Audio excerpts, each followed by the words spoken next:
Welcome to the channel, Reverend Dr. J.W. Morrison, theologist, New South Wales, Australia, Central Coast, New South Wales, Australia. Thank you for joining me. I'm on the road now, viewers,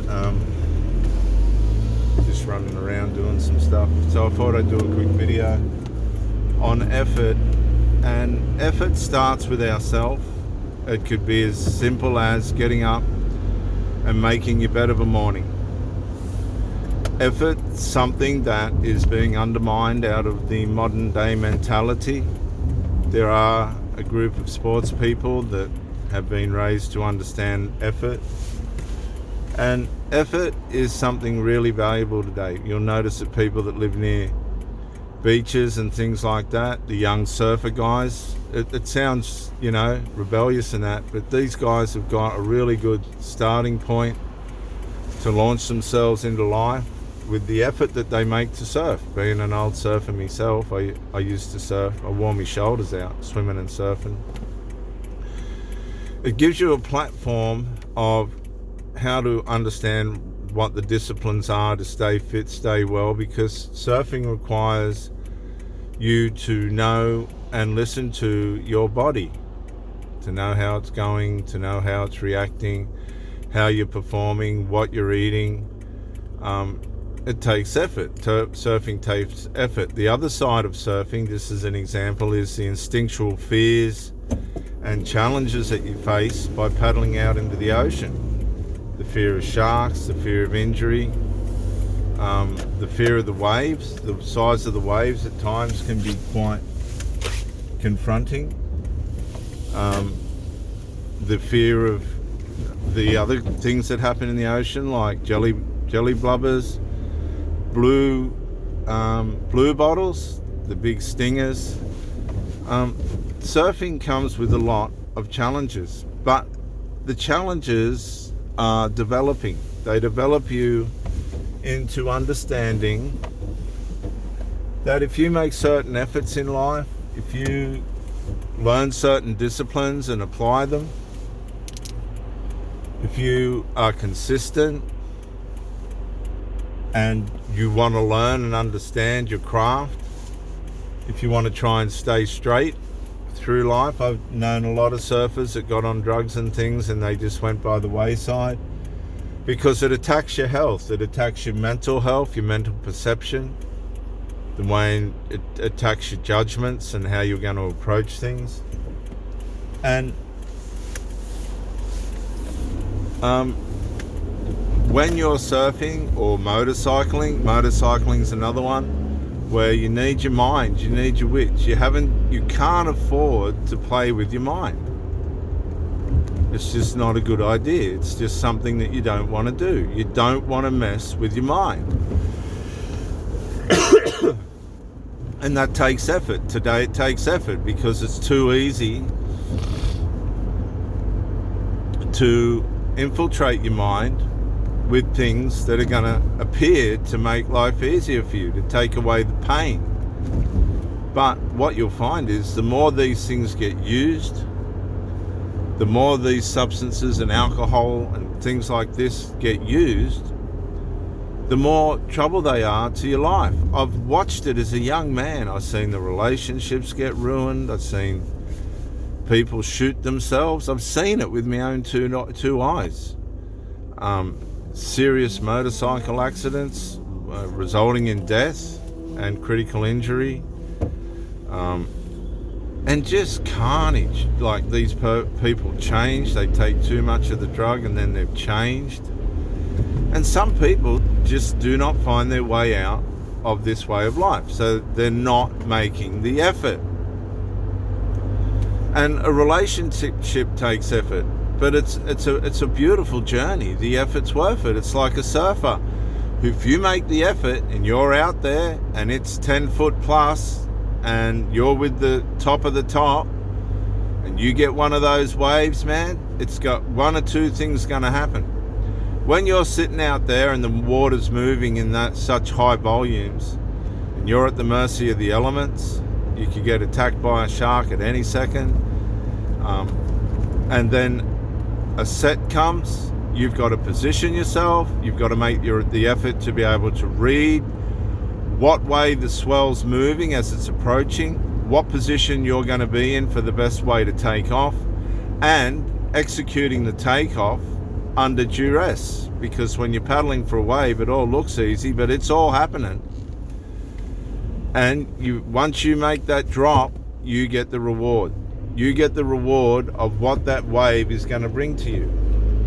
Now, I used to train at the pool every morning at 5 o'clock for 1 kilometre, just so that when I got out into the ocean, I was physically prepared for what it was going to do to me. I've sat out there and there's been schools of fish come through and sharks have been attacking the fish, and we've just had to get out of there. You don't know what's going to happen from one minute to the next. It's a fantastic life. When you're sitting out there, the waves are breaking around you, you're with healthy, strong men, and you're looking at the cliffs where the land comes out. It really is spectacular. I mean, it's like ancient times, because the fish in that don't know the date. The fish in that don't know that, time's going on. They just swimming around instinctively, like they've always done. So if you're prepared to make the effort, if you're prepared to put in the effort, I can tell you, you'll experience things in life and love that other people just won't experience. And when you get to my age, 57, going on 58, you start to realize that time is critical. And the people that you spend it with is important, because from now on for me, I've really got no time to waste. I have to make the right choices. I have to be with the right people. If people are going to muck me around and mess me around by not making the effort within themselves, then it's up to me to give these people an opportunity to be in my life. But after that, it's up to me to make the effort.